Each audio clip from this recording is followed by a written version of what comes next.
जो हमारा next topic है वो है explanation of Newton's third law. हमने फर्स्ट लॉ कर लिया, उसके एग्जाम्पल कर लिया। हमने सेकंड लॉ किया, उसके एग्जाम्पल अभी रहते हैं। आज हम करते हैं explanation of Newton's third law. अब Newton's third law first law और सेकंड लॉ से बहुत आसान पड़ता है। न्यूटन्स थर्ड लॉ होता क्या है, उसका प्रूफ क्या है और उसकी एग्जाम्पल्स क्या है, ये चीज हमें करनी है। क्या होता है Newton's third law? According to Newton's third law, every action has equal and opposite reaction. Every action has equal and opposite reaction. बहुत ही फेमस लॉ है, इसी को हम बोलते हैं न्यूटन्स का थर्ड लॉ। अगर हम किसी भी डायरेक्शन में अगर कोई एक्शन दिखाएंगे तो उसके बदले अपोजिट डायरेक्शन में हमें रिएक्शन देखने को मिलेगा। अब जैसे कि मैं यहां पर खड़ा हूं, मेरा वेट कहां है? नीचे की तरफ। नीचे की तरफ मेरा वेट है, उसको हम बोलते हैं एक्शन।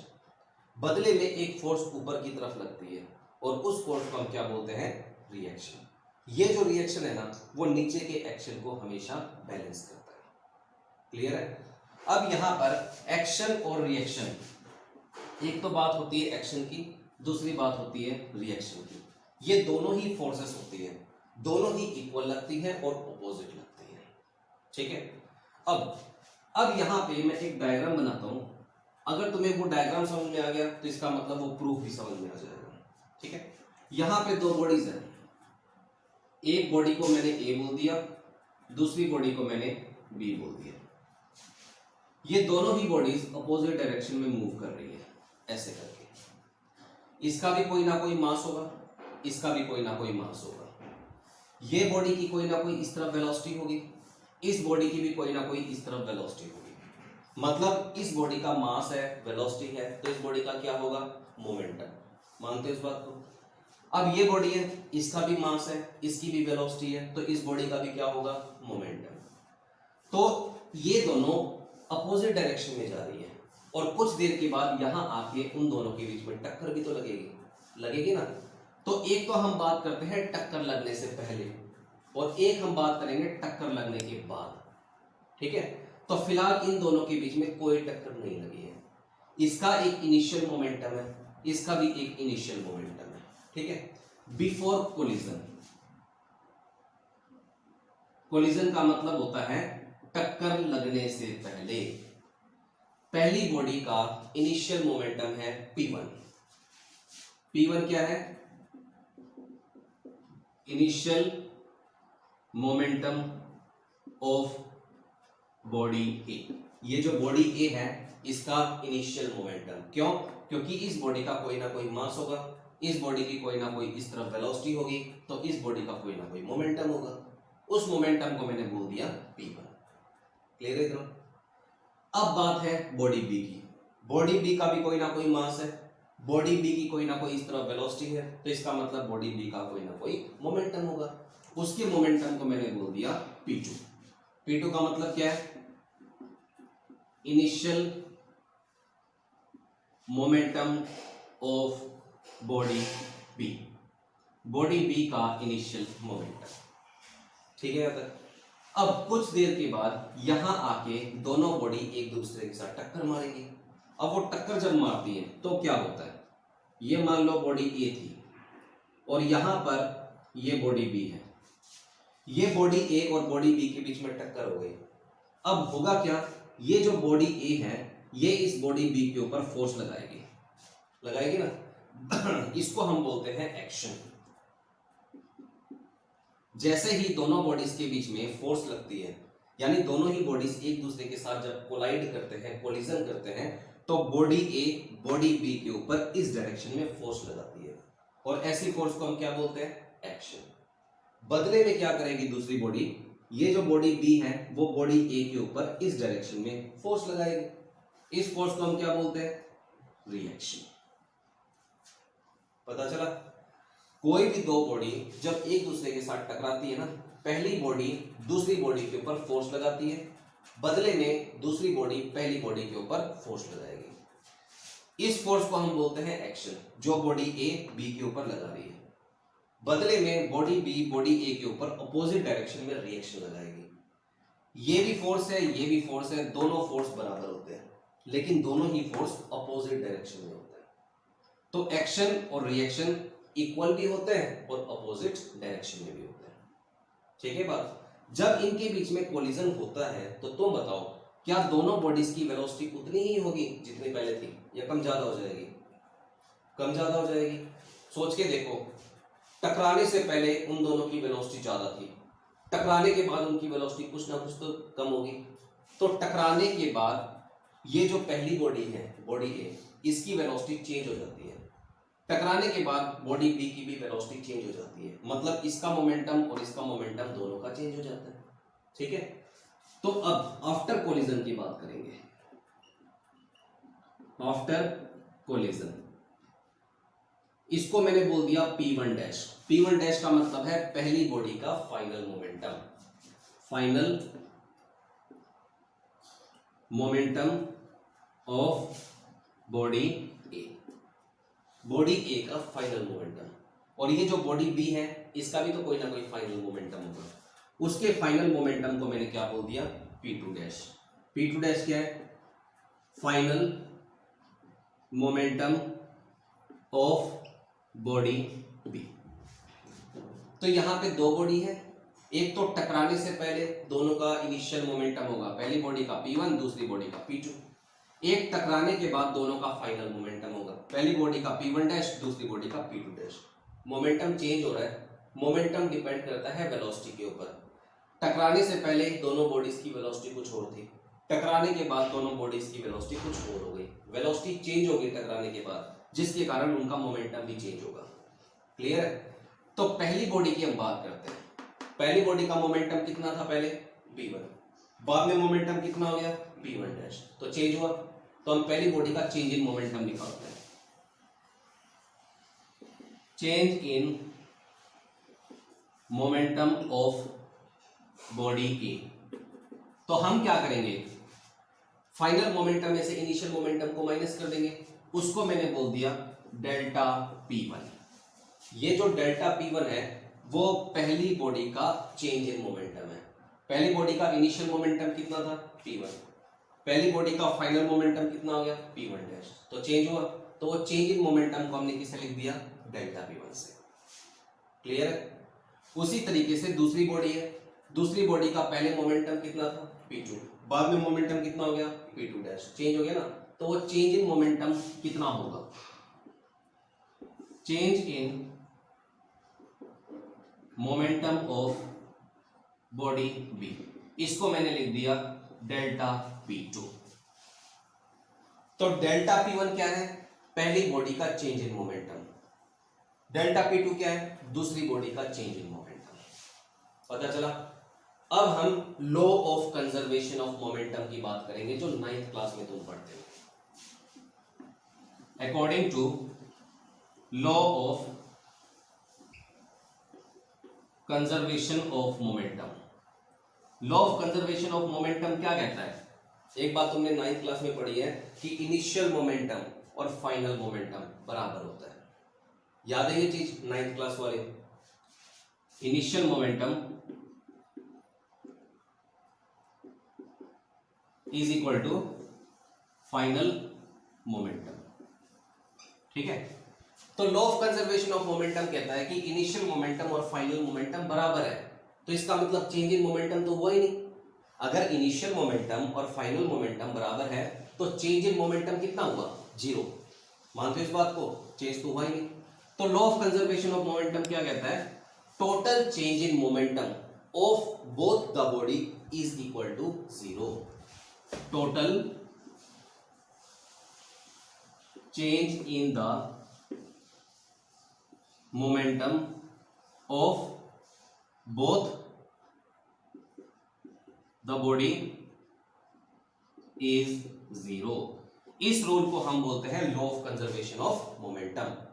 अब टोटल चेंज इन मोमेंटम दोनों बॉडी का 0 है। पहली बॉडी का चेंज इन मोमेंटम कितना है? Delta P1। दूसरी बॉडी का चेंज इन मोमेंटम कितना है, डेल्टा P2। इन दोनों को अगर मैं प्लस कर दूंगा तो दोनों बॉडीज का चेंज इन मोमेंटम आ गया, और दोनों बॉडीज का चेंज इन मोमेंटम किसके बराबर होता है, 0 के बराबर। इस रूल को हम बोलते हैं law of conservation of momentum. पता चला, ठीक है। उसके बाद delta P1 is equal to minus delta P2। क्या इसको ऐसे लिखा जा सकता है? अब मैं दोनों तरफ डेल्टा T से डिवाइड कर दूंगा, ठीक है, करो। डेल्टा P1 को डेल्टा T से डिवाइड कर दिया, और यहां पर माइनस डेल्टा P2 को डेल्टा T से डिवाइड कर दिया। क्या इसे डिवाइड करने से कोई फर्क पड़ेगा? कोई फर्क नहीं पड़ेगा। क्यों? क्योंकि डेल्टा T से तुमने दोनों तरफ डिवाइड किया। दोनों तरफ अगर डिवाइड करोगे तो कोई फर्क नहीं पड़ेगा, ठीक है बात? यहां तो कोई डाउट किसी को? उसके बाद कौन से वाला स्टेप? यहां पे, यहां तक तो आ गया होगा समझ। ये है डेल्टा P1 पहली बॉडी का चेंज इन मोमेंटम, और डेल्टा P2 है दूसरी बॉडी का चेंज इन मोमेंटम। अब law of conservation of momentum क्या कहता है कि इनिशियल मोमेंटम और फाइनल मोमेंटम बराबर होंगे। अगर इनिशियल और फाइनल मोमेंटम बराबर होंगे तो मोमेंटम का तो चेंज हुआ ही नहीं, तो चेंज इन मोमेंटम कितना होगा, 0। पहली बॉडी का चेंज इन मोमेंटम प्लस दूसरी बॉडी का change in momentum is equal to 0।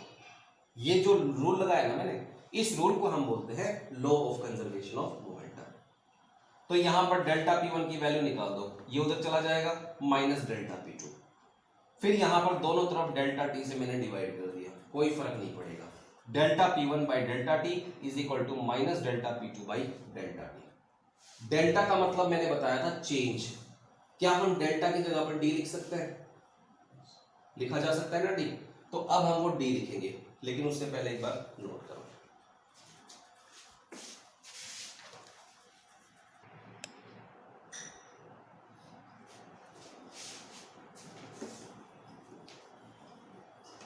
अब यहां देखो, यहां लास्ट स्टेप क्या था, delta P1 divided by delta T is equal to minus delta P2 divided by delta T, यही था। डेल्टा का मतलब होता है स्मॉल चेंज। डेल्टा की जगह पर हम डी भी लिख सकते हैं, कोई मैटर नहीं करता। तो यहां पर मैंने इसको लिख दिया dP1 by dt is equal to minus dP2 by dt। ऐसा लिखा जा सकता है।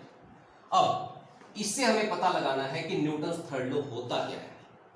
सबसे पहले यहां देखो, ये क्या है, change in momentum of body 1 by change in time, यही है, इज इक्वल टू माइनस, ये क्या है, change in momentum of body 2 by change in time.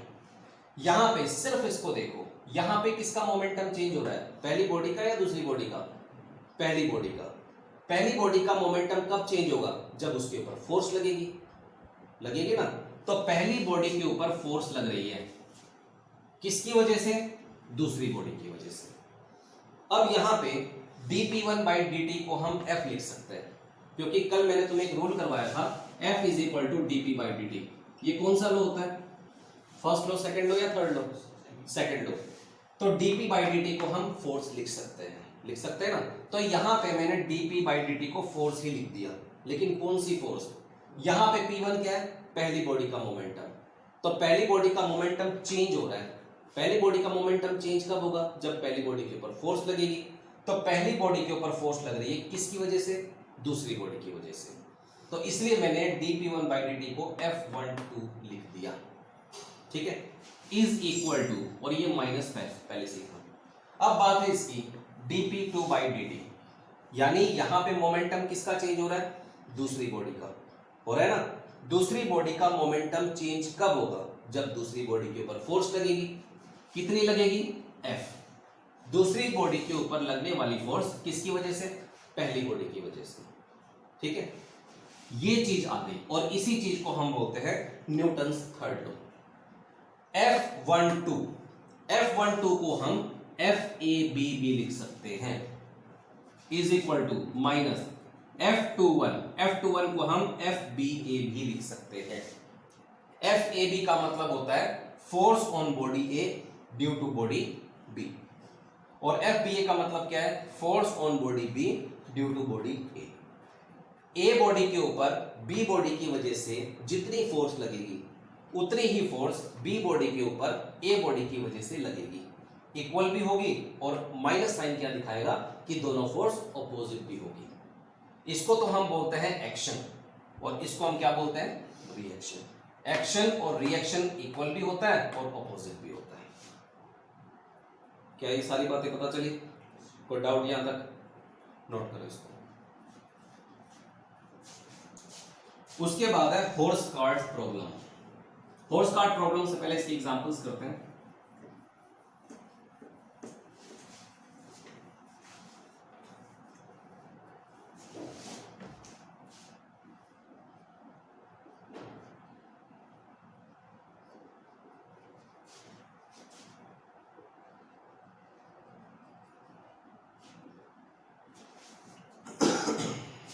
हो गया?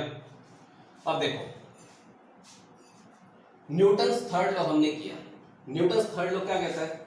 Every action has equal and opposite reaction. अब इसके बहुत सारे एग्जांपल्स हैं, मैं तुम्हें 3-4 एग्जांपल बताऊंगा, 3-4 तुम्हें खुद ने करने हैं। तो 6-7 एग्जांपल न्यूटन्स फर्स्ट लॉ के और न्यूटन्स थर्ड लॉ के तुम्हें करने हैं, ठीक है? न्यूटन सेकंड लॉ के जो एग्जांपल है और जो इंपल्स के एग्जांपल है वो बिल्कुल सेम है। तो इसको इंपल्स के एग्जांपल को मैंने तुम्हें कल एज अ होमवर्क दिया था, इंपल्स के एग्जांपल तुम्हें घर से करना है। इंपल्स के एग्जांपल और न्यूटन सेकंड लॉ के एग्जांपल बिल्कुल सेम है, ठीक है? तो अब बात आती है न्यूटन थर्ड लॉ के एग्जांपल की। एक एक करके मैं तुम्हें बता रहा हूं। सबसे पहले ये बुक है, ये बुक इस टेबल के ऊपर ऐसे पड़ी हुई है, तो इसका वेट कहां होगा? नीचे। उस वेट को बैलेंस कौन करेगा? रिएक्शन। अगर मैं यहां पर खड़ा हूं तो मेरा वेट कहां है? नीचे। मेरा वेट अगर नीचे है तो उसको हम बोलते हैं एक्शन। मेरे वेट को बैलेंस करने के लिए एक ऊपर की तरफ फोर्स लगेगी, उस ऊपर की तरफ फोर्स लगने को हम क्या बोलते हैं? रिएक्शन। अगर वेट नीचे, एक्शन। अगर रिएक्शन ऊपर, तो रिएक्शन उस एक्शन को क्या कर देगा? बैलेंस। पता चला? पहला एग्जांपल तो ये। दूसरा example, walking of a man. जब एक पर्सन चलता है तो अपने एक पैर से धरती को पीछे की तरफ धकेलता है। अब जैसे कि जब हम चलते हैं तो ये जो एक पैर है वो तो जाएगा पीछे, दूसरा पैर जाएगा आगे। ये जो पीछे वाला जो पैर है इससे हम क्या करेंगे? धरती को पीछे की तरफ धकेलेंगे और उसके बदले में हमारा ये पैर आगे जाएगा। धरती को पीछे की तरफ धकेलना वो तो हो गया एक्शन, बदले में अगला पैर आगे जाना वो क्या हो गया? रिएक्शन। पता चला? जब तक हम एक पैर पीछे नहीं करेंगे तब तक क्या दूसरा पैर आगे हो सकता है? नहीं हो सकता है। एक पैर से जब तक हम धरती को पीछे की तरफ धकेलने की कोशिश नहीं करेंगे तब तक दूसरा पैर आगे नहीं बढ़ सकता। जब तक हम एक्शन नहीं दिखाएंगे तब तक रिएक्शन नहीं हो सकता। पता चला? उसके बाद नेक्स्ट एग्जांपल, स्विमिंग। जब भी हम नहर में या नदी में या कहीं पर भी स्विम करते हैं तो हम अपने हाथों को ऐसे हिलाते हैं। ऐसे हिलाने का मतलब है हम अपने पास वाले पानी को पीछे धकेलते हैं, जिसके कारण हम आगे बढ़ते हैं। हम पानी में खड़े ऐसे बिल्कुल अटेंशन पोजीशन पे, तो क्या हम अपने आप आगे बढ़ेंगे? अपने आप तो आगे नहीं बढ़ेंगे। अगर मुझे आगे बढ़ना है तो मुझे पानी को पीछे धकेलना पड़ेगा। पानी का पीछे धकेलना उसको तो हम बोलते हैं एक्शन। बदले में पानी हमें आगे ले जाएगा, उसको हम क्या बोलेंगे? रिएक्शन। पानी का पीछे जाना एक्शन, हमारा आगे जाना रिएक्शन। क्लियर है? उसके बाद नेक्स्ट एग्जांपल, जब भी हम गोली चलाते हैं, बुलेट चलाते हैं गन से, तो हमारे हाथ में झटका लगता है। ये बात तुमने 9th क्लास में पढ़ी होगी। जब भी हम गन को टारगेट करके बुलेट चलाते हैं तो हमारे हाथ में झटका लगता है। अगर वो गन हैवी हो तो हमें झटका कम लगेगा, अगर वो गन हल्की है तो हमें झटका ज्यादा लगेगा। तो ये तो तुमने देखा ही होगा, सुना होगा तुमने कि जब भी हम गन चलाते हैं, बुलेट टारगेट करते हैं, तो हमारे हाथ में झटका इसलिए लगता है क्योंकि जो बुलेट है वो तो निकल के जाएगी आगे। बुलेट का आगे जाना उसको हम क्या बोलेंगे? एक्शन। बदले में गन पीछे जाती है, गन का पीछे जाना क्या कहलाता है? रिएक्शन। गन अगर पीछे जाएगी तो हमारे हाथ में झटका लगेगा। तो इसलिए हमें गन जब चलाते हैं तो टाइटली होल्ड करके रखना चाहिए और गन हैवी होना चाहिए। ताकि झटका कम से कम लगे। पता चला? ये सारे एग्जाम्पल किसके बताए मैंने? न्यूटन्स थर्ड लॉ के। तो न्यूटन्स थर्ड लॉ होता क्या है, उसका प्रूफ क्या है, उसका रिजल्ट क्या है और उसके एग्जाम्पल्स क्या है, ये हम कर चुके हैं। उसके बाद है horse cart problem.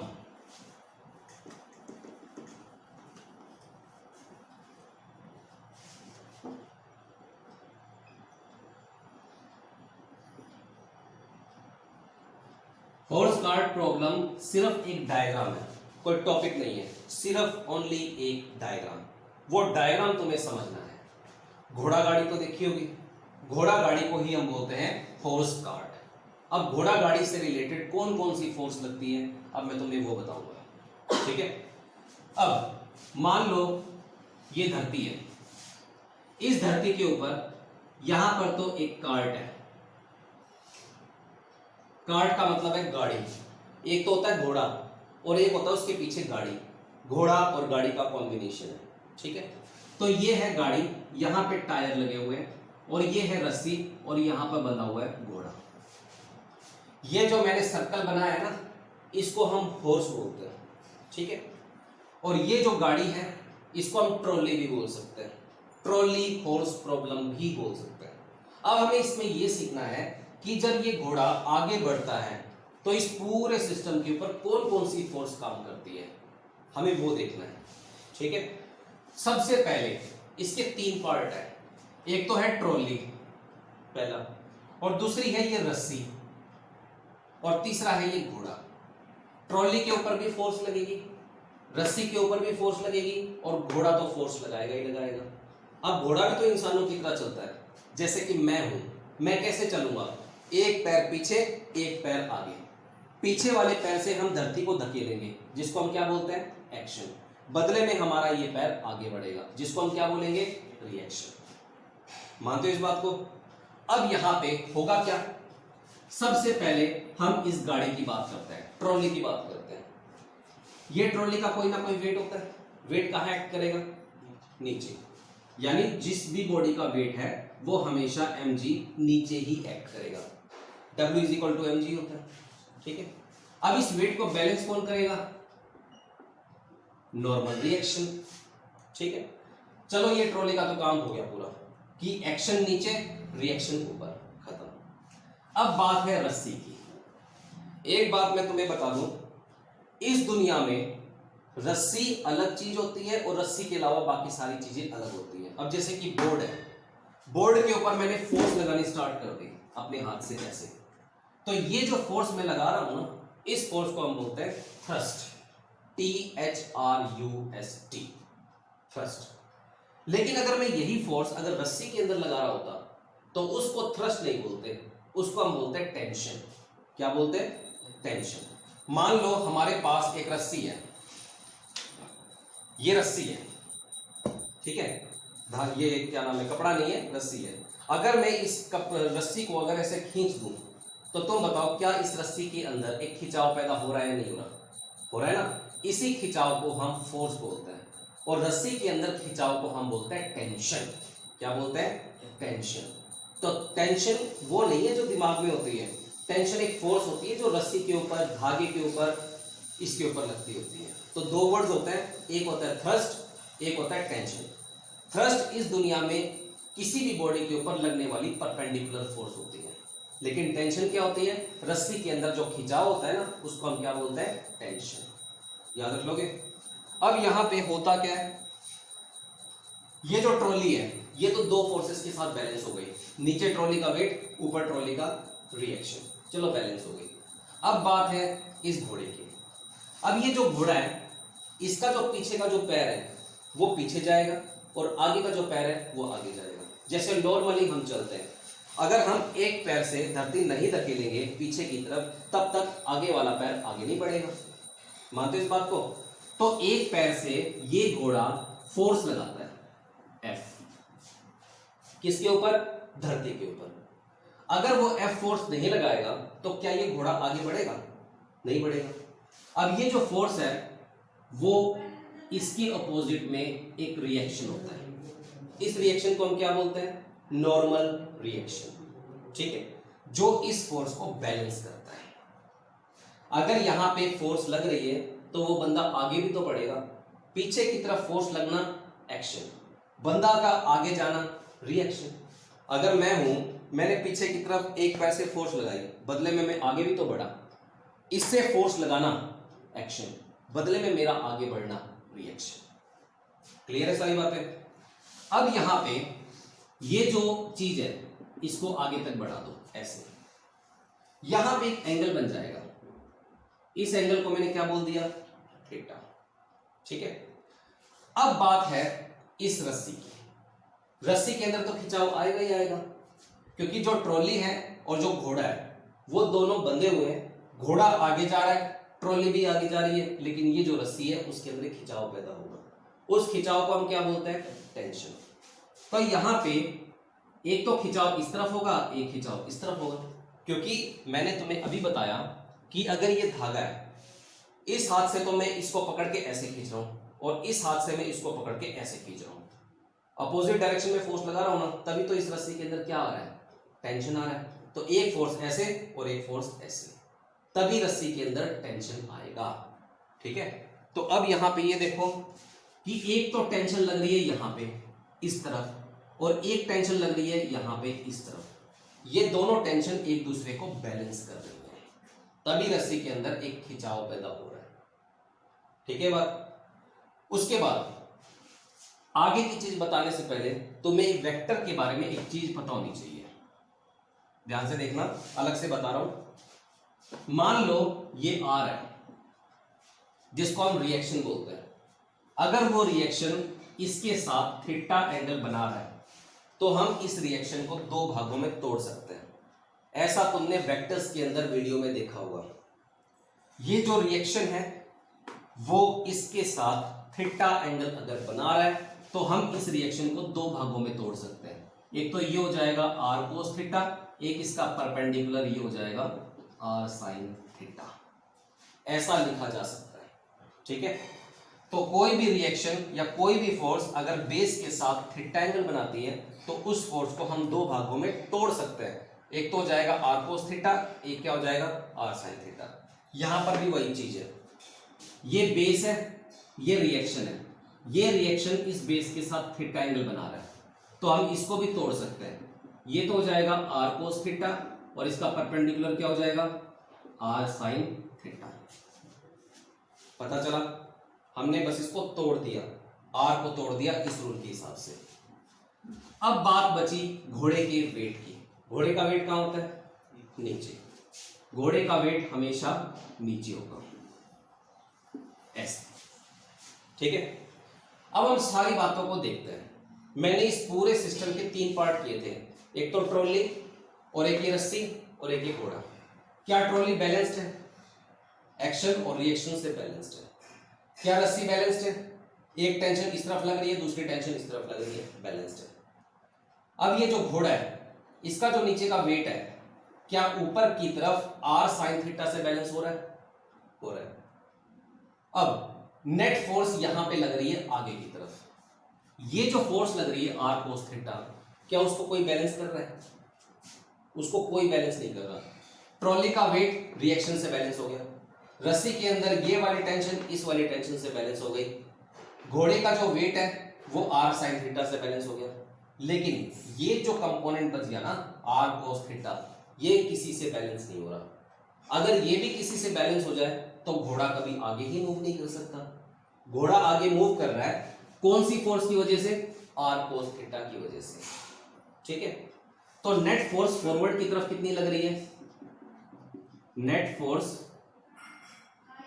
Acting in forward direction, forward direction की तरफ नेट फोर्स कितनी लग रही है? R cos theta. ठीक है, और इसी फोर्स के बलबूते पर ये घोड़ा गाड़ी के साथ आगे जाता है। ठीक है, और एक फ्रिक्शनल फोर्स लगती होती है, 9th क्लास में तुमने पढ़ा था। जब भी कोई भी बंदा जाता है आगे की तरफ, पीछे की तरफ उसके मोमेंट को अपोज करने के लिए एक फ्रिक्शनल फोर्स लगती है, पढ़ा था। तो ये जो आर कोस थीटा है और ये जो फ्रिक्शनल फोर्स पीछे है, फ्रिक्शनल फोर्स कम होती है, आर कोस थीटा ज्यादा होती है। तो एफ क्या है? Frictional force, frictional force acting इन बैकवर्ड डायरेक्शन, एक ऐसी फोर्स जो पीछे की तरफ एक्ट करे। वो तो पता ही है, अगर हम आगे जाएंगे तो फ्रिक्शनल फोर्स तो पीछे बढ़ेगी बढ़ेगी। अब यहां पे दो फोर्सेस काम कर रही है, एक तो इस तरफ कर रही है फ्रिक्शनल फोर्स एफ, और एक इस तरफ फोर्स काम कर रही है आर कोस थीटा। अब तुम बताओ, मुझे घोड़े को आगे ले जाना है, तो आर कोस थीटा और एफ बराबर होना चाहिए, या आर कोस थीटा एफ से छोटा होना चाहिए, या आर कोस थीटा एफ से बड़ा होना चाहिए? क्या होना चाहिए? बड़ा। अगर आर कोस थीटा बड़ा नहीं होगा फ्रिक्शनल फोर्स से, तो क्या ये घोड़ा कभी आगे बढ़ेगा? कभी नहीं बढ़ेगा। अगर हम जा रहे आगे और हम उतनी फोर्स आगे नहीं लगा रहे जितनी फ्रिक्शनल फोर्स है, तो हम आगे बढ़ ही नहीं सकते। तो फ्रिक्शनल फोर्स हमेशा बॉडी के मोशन का अपोज करता है, तो नेट फॉरवर्ड जो फोर्स है आर कोस थीटा, उसको एफ से ज्यादा होना ही पड़ेगा। यहां पर कैपिटल एफ तो फोर्स है जो घोड़ा लगा रहा है, और स्मॉल एफ क्या है? Frictional force. तो ये कंडीशन होती है, इस कंडीशन के साथ घोड़ा सारी फोर्सेस को बैलेंस करके आगे की तरफ बढ़ता है। इसी को हम बोलते हैं हॉर्स कार्ट प्रॉब्लम। पता चला? कोई डाउट यहां तक? नोट करो इसको अच्छे से बनाना।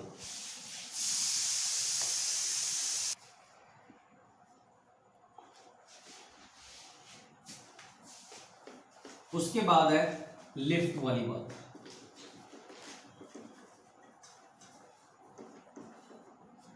अपीयरेंट weight of a man in a lift.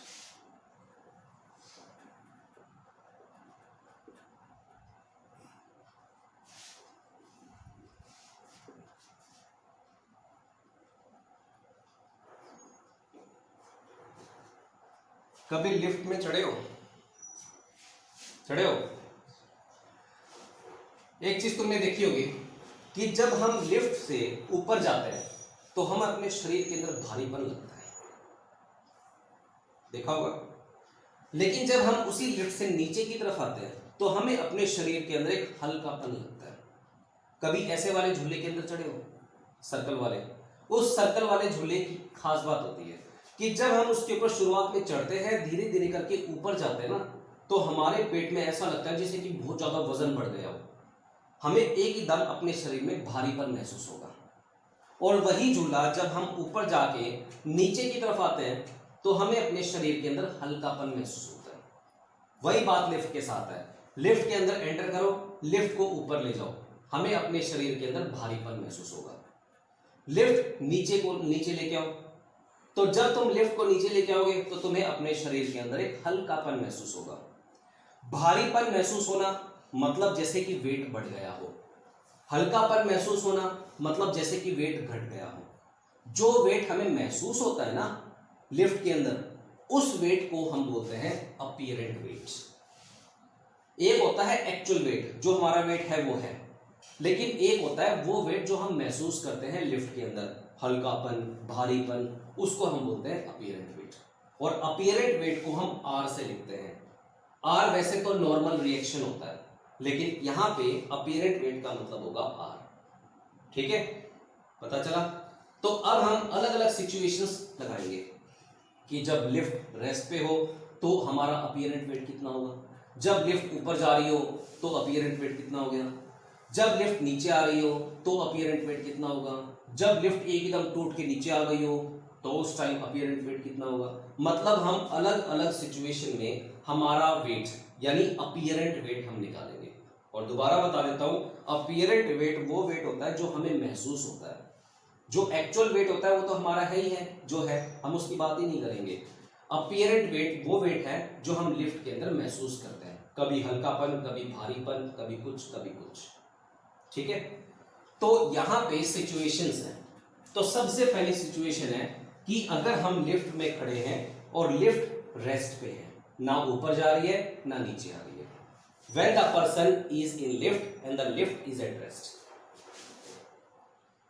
When the person is in lift and the lift is at rest. मान लो ये लिफ्ट है, कमरा नहीं है, लिफ्ट है, और वो जो लिफ्ट है वो रेस्ट पे है, मैं लिफ्ट के अंदर खड़ा हूं, तो मेरा वेट कहां एक्ट करेगा? नीचे। नॉर्मल रिएक्शन कहां एक्ट करेगा? ऊपर। तो मेरा जो एक्चुअल वेट है, क्या वो अपीरेंट वेट के बराबर होगा या नहीं होगा? जो मेरा वेट है वही मुझे महसूस होगा। अगर लिफ्ट ही रेस्ट पे है तो ना तो मुझे भारीपन महसूस होगा, ना मुझे हल्कापन महसूस होगा। मुझे भारीपन तब महसूस होगा जब मैं ऊपर जा रहा हूं, और मुझे हल्कापन कब महसूस होगा? जब मैं नीचे आ रहा हूं। ठीक है बात? लेकिन अगर मैं लिफ्ट के अंदर हूं और लिफ्ट अगर रेस्ट पे है, तो मुझे जितना वेट महसूस होगा वही मेरा एक्चुअल वेट होगा। ठीक है? तो यहां पे मैंने एक लिफ्ट बना दी, ये लिफ्ट है, और उस लिफ्ट के अंदर एक पर्सन खड़ा हुआ है, ये वाला पर्सन है। इस पर्सन का जो वेट है वो कहां एक्ट करेगा? नीचे। ठीक है? और वो जो पर्सन है एक नॉर्मल रिएक्शन दिखाएगा, कहां दिखाएगा? ऊपर। ठीक है? तो इस पर्सन के ऊपर नेट फोर्स कितनी लग रही है? 0। मैं ऐसे खड़ा हूं, लिफ्ट के अंदर खड़ा हूं, मेरा वेट नीचे, नॉर्मल रिएक्शन ऊपर, तो मेरे ऊपर नेट फोर्स कितनी लग रही है? 0। ठीक है? Net force acting on body, net force को मैं F से लिख देता हूं, और नेट फोर्स निकालने के लिए तुम माइनस करोगे, क्योंकि दोनों फोर्सेस अपोजिट डायरेक्शन में है। या तो R में से mg को माइनस कर दो, या mg को R में से माइनस कर दो, कोई फर्क नहीं पड़ेगा, क्योंकि बॉडी तो रेस्ट पे है। तो मैं R में से mg को माइनस कर देता हूं, क्योंकि दोनों फोर्सेस अपोजिट है, एक्शन नीचे, रिएक्शन ऊपर, अपोजिट है। तो नेट फोर्स निकालने के लिए R माइनस mg करेंगे। लेकिन अगर कोई भी बंदा लिफ्ट के अंदर रेस्ट पे है और लिफ्ट मूव ही नहीं कर रही, तो उस बंदे के ऊपर लगने वाली नेट फोर्स कितनी होगी? 0। बट नेट फोर्स कितनी है? 0। ठीक है? तो यहां पे F की वैल्यू को 0 पुट कर दो, R माइनस mg किसके बराबर हो जाएगा? 0 के बराबर। तो R की वैल्यू किसके बराबर हो जाएगी? mg के बराबर। मानते इस बात को? mg क्या था? Actual wait. R क्या था? अपीयरेंट वेट। तो अगर कोई भी बंदा लिफ्ट के अंदर है और लिफ्ट है रेस्ट पे, तो उसका अपीयरेंट वेट उसके एक्चुअल वेट के बराबर ही होगा। पता चला? तो अपीयरेंट वेट किसके बराबर होगा? एक्चुअल वेट के बराबर होगा। लेकिन ये कब होगा? जब लिफ्ट रेस्ट पे हो और लिफ्ट के अंदर बंदा हो। वो जो बंदा है जो वेट महसूस करेगा वही उसका एक्चुअल वेट होगा। पता चला? कोई डाउट यहां तक? नोट करो इसको।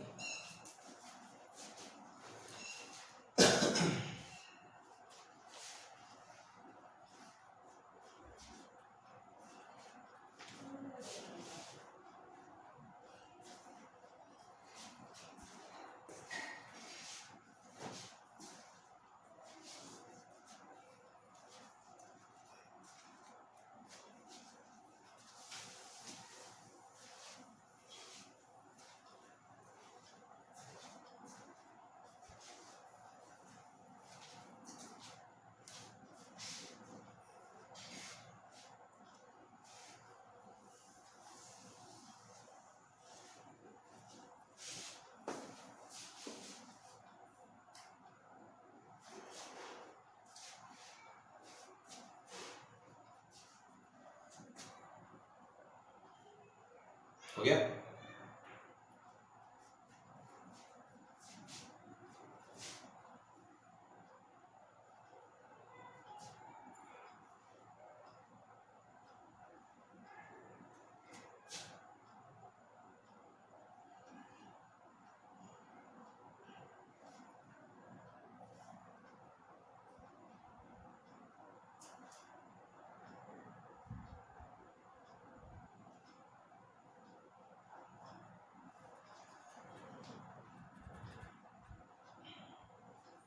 अब देखो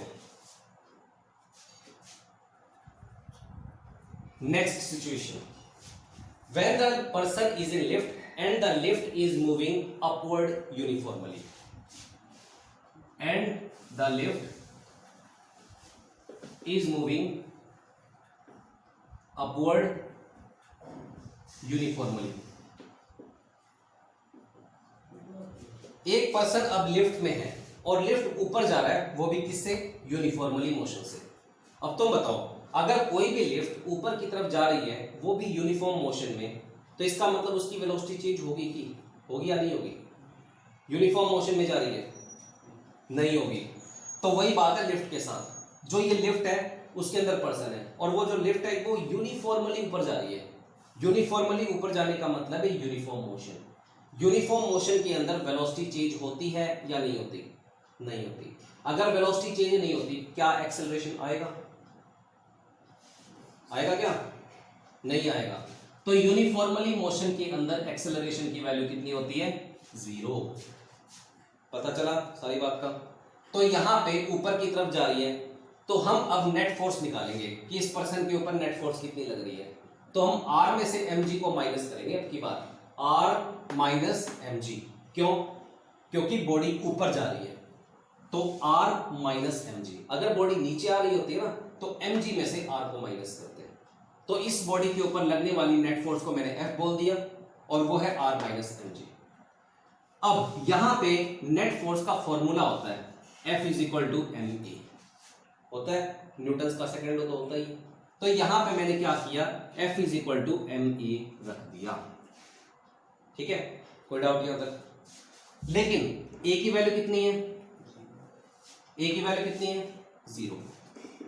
therefore r minus mg is equal to m into a की वैल्यू कितनी रख दी मैंने? 0। तो r माइनस mg किसके बराबर हो गया?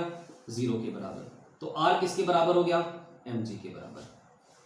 तो इसका मतलब ये है कि अगर कोई भी लिफ्ट ऊपर की तरफ जा रही हो वो भी यूनिफॉर्मली, तो भी उसका अपीयरेंट वेट और एक्चुअल वेट क्या होगा? बराबर। मानते हो इस बात को? नोट करो।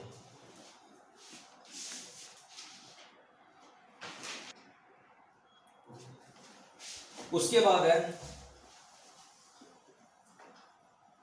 डाउनवर्ड। अब एक पर्सन लिफ्ट के अंदर है, लेकिन अब वो लिफ्ट डाउनवर्ड जा रही है और वो भी यूनिफॉर्मली। ठीक है, यूनिफॉर्मली होगा तो दोबारा एक्सेलरेशन कितना होगा? 0। अब हम दोबारा नेट फोर्स निकालेंगे। अब तुम बताओ क्या चेंज आएगा? नेट फोर्स निकालने के लिए हम क्या करें? r माइनस mg करें या mg माइनस r करें? mg minus r। ठीक है, लेकिन ये जो नेट फोर्स है उसको हम क्या लिख सकते हैं?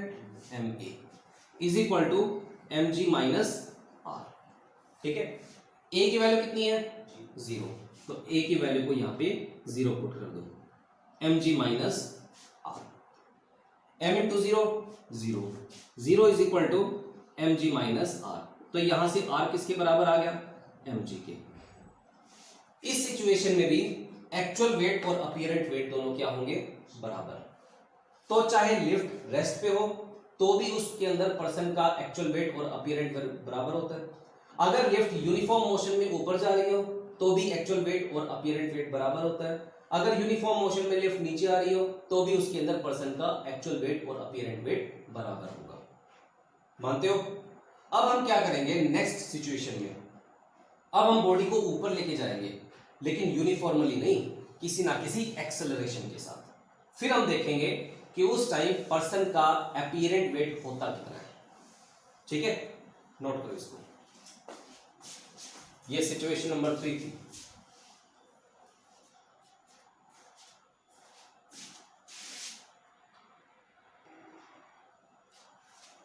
उसके बाद when the person is in lift and the lift is moving upward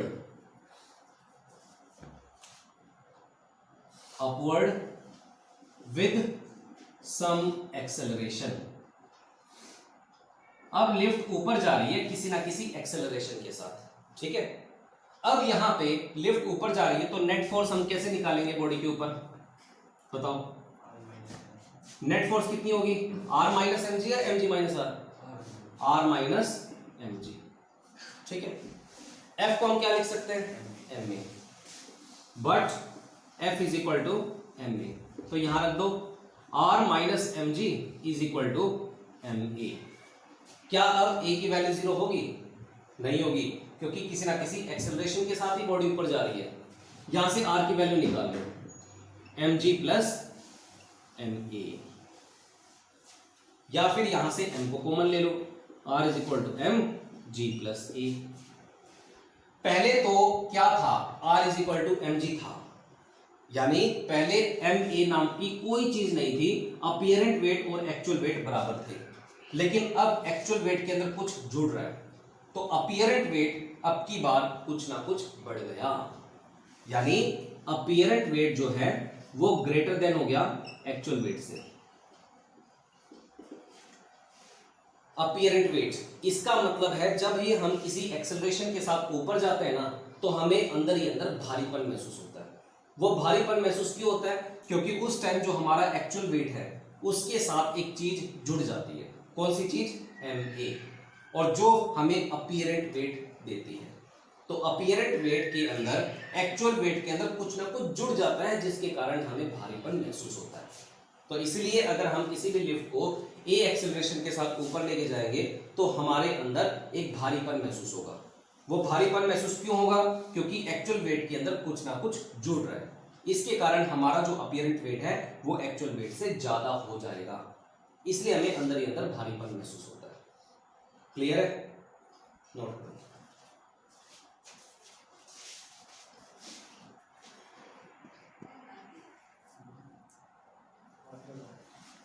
उसके बाद है नेक्स्ट, यहां पर आ जाएगा डाउनवर्ड।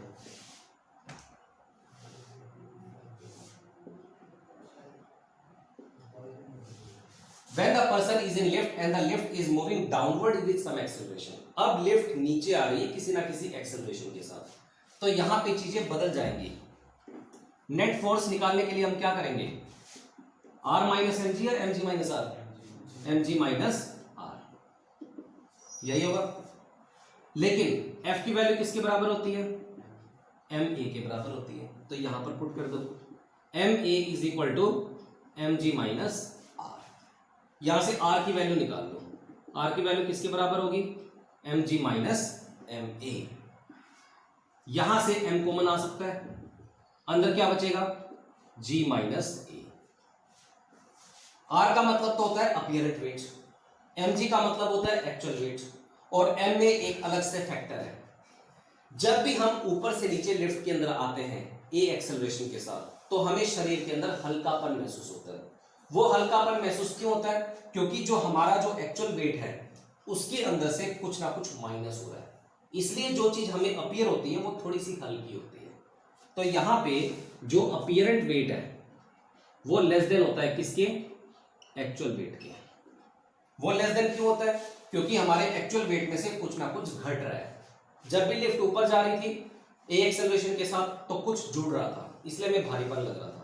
लेकिन यहाँ पे अगर हम ए एक्सेलरेशन के साथ नीचे आएंगे तो कुछ ना कुछ घटेगा, जिसके कारण हमें हल्का महसूस होगा। क्लियर है? कोई डाउट यहां तक? ओके।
हो गया? अब नेक्स्ट केस देखो, जब लिफ्ट अचानक से टूट के नीचे गिरने शुरू हो जाए उस टाइम क्या होगा? Last case, when the lift suddenly breaks and falls down. अगर कोई भी लिफ्ट अगर अचानक से टूट जाए, उसकी रस्सी टूट जाए और वो लिफ्ट पर्सन के साथ नीचे आना शुरू हो जाए, तो उस टाइम क्या होगा? हमें एक फॉर्मूला पता है कि जब बॉडी ए एक्सेलरेशन के साथ बॉडी नीचे आ रही होती है तो उस टाइम फॉर्मूला क्या निकल के आया? R is equal to M G minus a. ठीक है, इस फॉर्मूले का यूज करेंगे हम। When the person comes down with some acceleration, अगर पर्सन लिफ्ट के अंदर है और वो किसी ना किसी एक्सेलरेशन के साथ नीचे आ रहा है, तो उस टाइम आर का फॉर्मूला किसके बराबर हो जाएगा? m इंटू जी माइनस ए के बराबर हो जाएगा। यही था। लेकिन अब लिफ्ट टूट के नीचे आ रही है। जब लिफ्ट टूटती है तो उस टाइम ये जो एक्सेलरेशन है ना, वो जी के अंदर कन्वर्ट हो जाता है। व्हेन लिफ्ट सडनली ब्रेक्स, अचानक से लिफ्ट अगर टूट जाए तो उस टाइम ये जो ए एक्सेलरेशन के साथ जो लिफ्ट नीचे आ रही थी, अब वो जी के बराबर हो जाएगा। ये चीज तुमने 9th क्लास में पढ़ी है कि अगर कोई भी बॉडी अगर फ्रीली फॉल कर दी जाए, अगर फ्रीली अगर वो फॉल करके आ रही है, तो जिस एक्सेलरेशन के साथ आएगी वो जी होगा। तो पहले तो क्या था, ए एक्सेलरेशन के साथ बॉडी धीरे धीरे करके नीचे आ रही है। ठीक है, उसका रिजल्ट क्या निकल के आया था? R is equal to M G minus ए।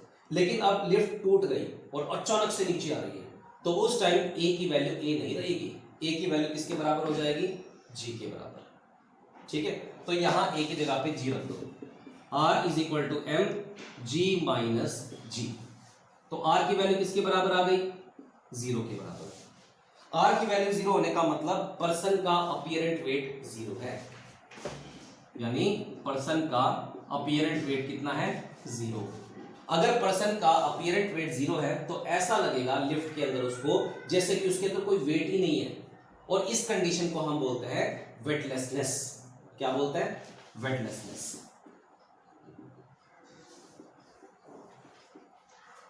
यानी अगर कोई भी पर्सन लिफ्ट के अंदर है, नीचे आ रहा है ए एक्सेलरेशन के साथ, तब तक तो R is equal to M G minus a. लेकिन अचानक से लिफ्ट टूट जाए और जी एक्सेलरेशन के साथ नीचे आए, तो उस टाइम ए की वैल्यू तो ए नहीं रहेगी, जी हो जाएगी। तो उस टाइम उसका अपीयरेंट वेट कितना हो जाएगा? 0। अगर पर्सन को ऐसा लगे कि जिसके उसका वेट ही नहीं है कोई, तो इसका मतलब वो कौन सी कंडीशन है? वेटलेसनेस की। ऐसा लगेगा जैसे कि सारा वेट ही खत्म हो गया पर्सन का। ठीक है, तो ये कंडीशन ऑफ वेटलेसनेस है। ठीक है, और ये कब आएगी?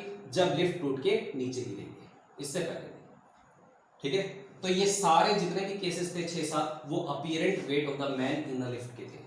उसके बाद law of conservation of momentum, collisions, ये सब आएगा। ठीक है, तो आज के लिए इतना ही, नोट करो इसको।